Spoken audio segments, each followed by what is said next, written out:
He tried to overtake me and everything. So I decided, let's overtake the GT3 RS and try to be faster than him, because he was fast, but I felt I can do it faster.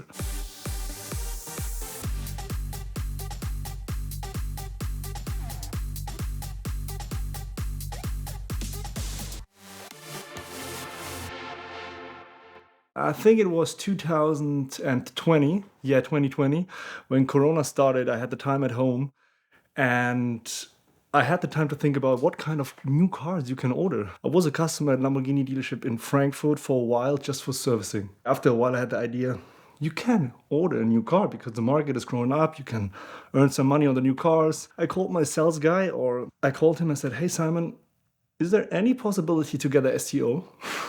And he was like, let me try, but it's hard. You're a new customer in kind of the new cars. I will do my best. I will come back to you. And then he said, okay, I can try it.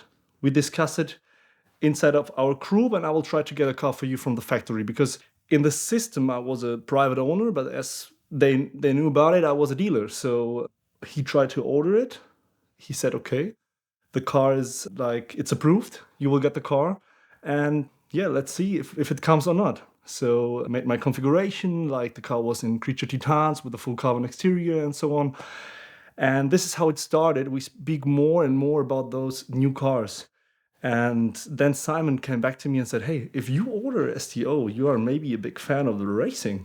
To be honest, at that time, I had many friends who went to the track, to the Nordschleife Nürburgring. I think one of the most famous racetracks on earth. In my opinion, it's too expensive, or I couldn't afford it to do it, to being a race driver or hobby race driver.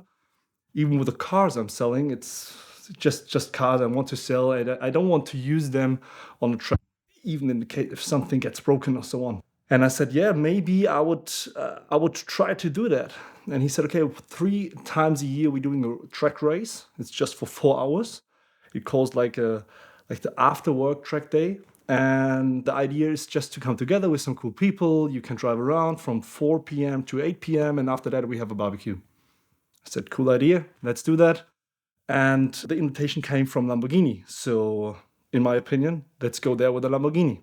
At that time, I had a Aventador LP700 from 2013 in stock with about 20,000 kilometers. Nice car. New service done at Lamborghini.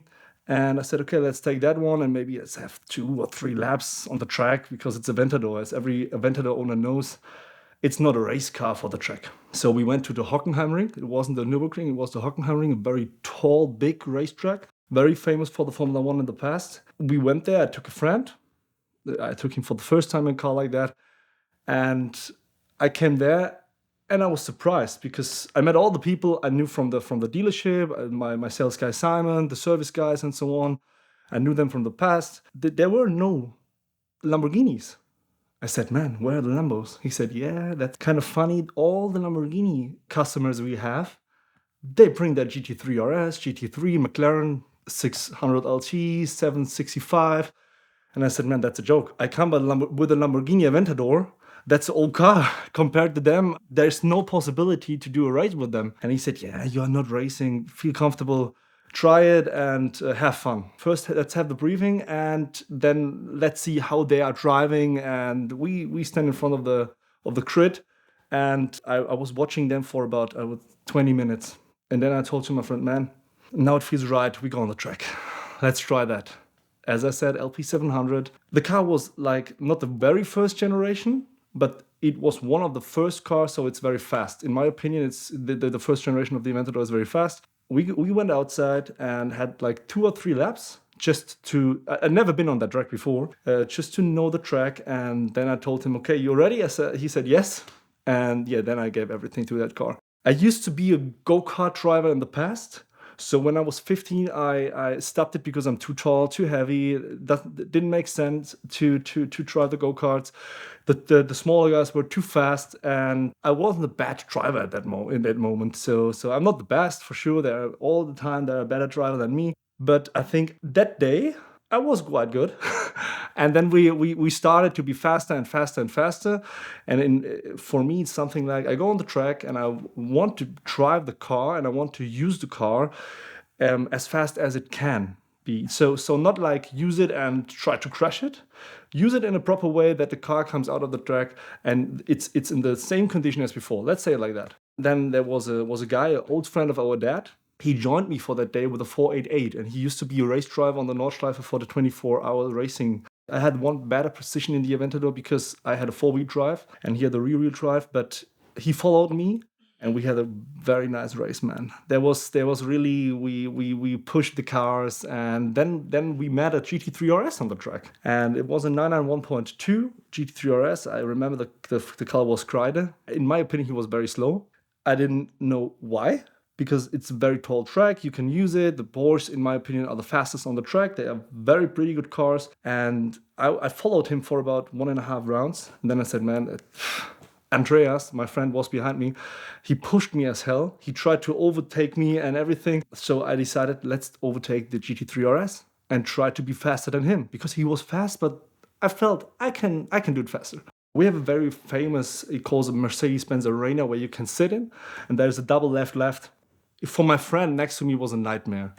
Really, I overtook him on the outside, and Andreas was following me as hell. He tried everything to follow me. The outcome of the corners, I was faster than him because of the four-wheel drive. And later on, so we had about, I would say, 15 rounds, 20 rounds. And then we came out of the track. I met Simon. He said, man, it looks you have fun. I said, it's amazing, man. I enjoyed it a lot.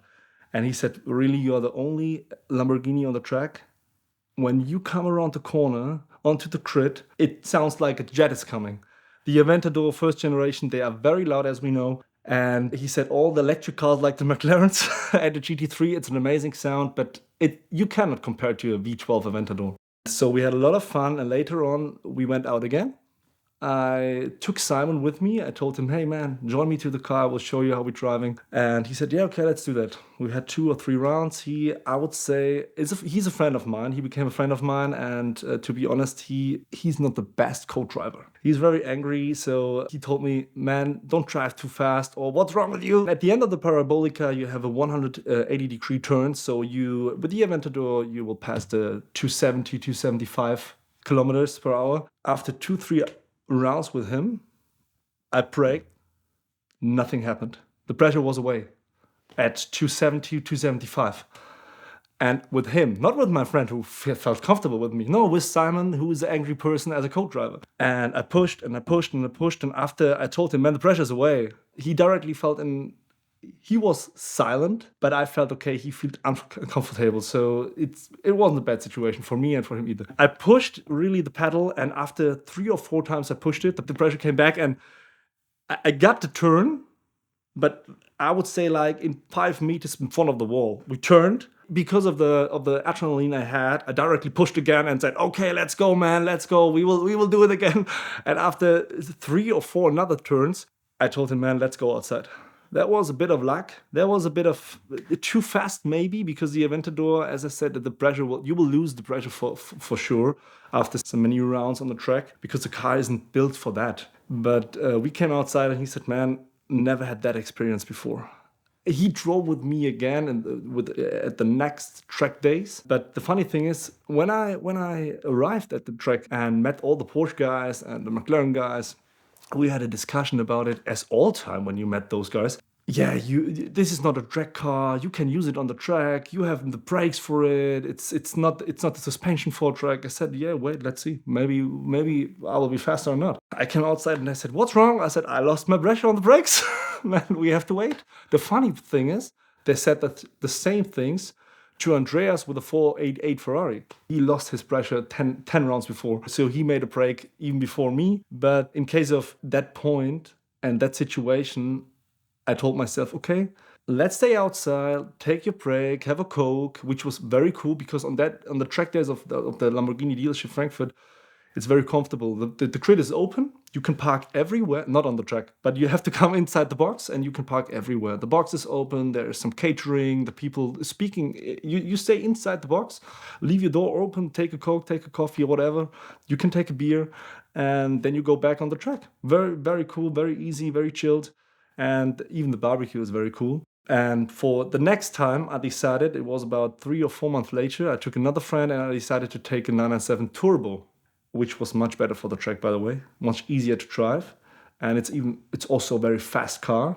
And it was when I started to become like a small hobby race driver. And with a 997 Turbo, we had the same experience. In my opinion, we were very fast compared to the new cars. But if you compare the value of the 997 Turbo, you use it for, we paid for that car about, I think, 75,000 euro. And the GT3 RS worth about 230, 250 at that time. I think we made it quite well again. And at the end of that track day, the last hour, everybody is a little bit, I would say lazy. They are tired of driving and they wait outside. And then you have only about, I would say 2, 3, 4 cars left on the track. At the end, the last 30 minutes, we were alone and everybody was watching us. I was driving around and tried every corner again. And on the grid, when you will pass the grid with about 250 kilometers per hour, and then you had to brake full. And I had the ceramic brakes on the 997 Turbo.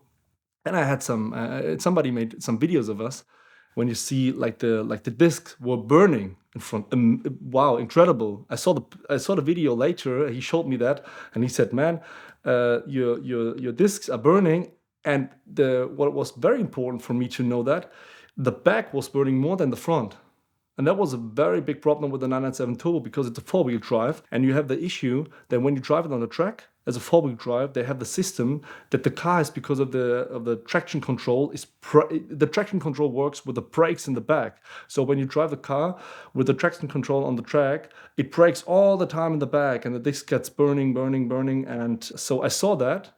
I went back on the track, put out the traction control, and you can cheat on the system of the 997 when you just pull the handbrakes for one click.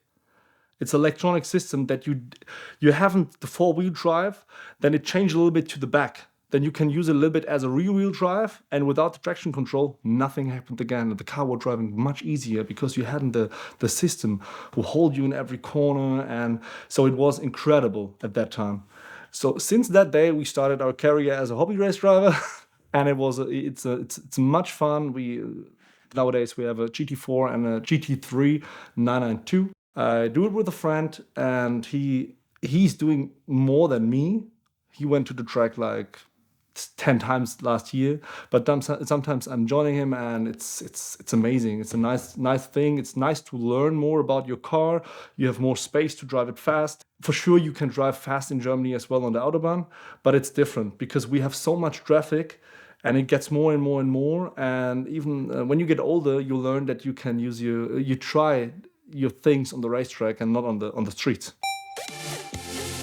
When you're buying a pre-owned car, it is critical to get a professional mechanic to inspect it every time.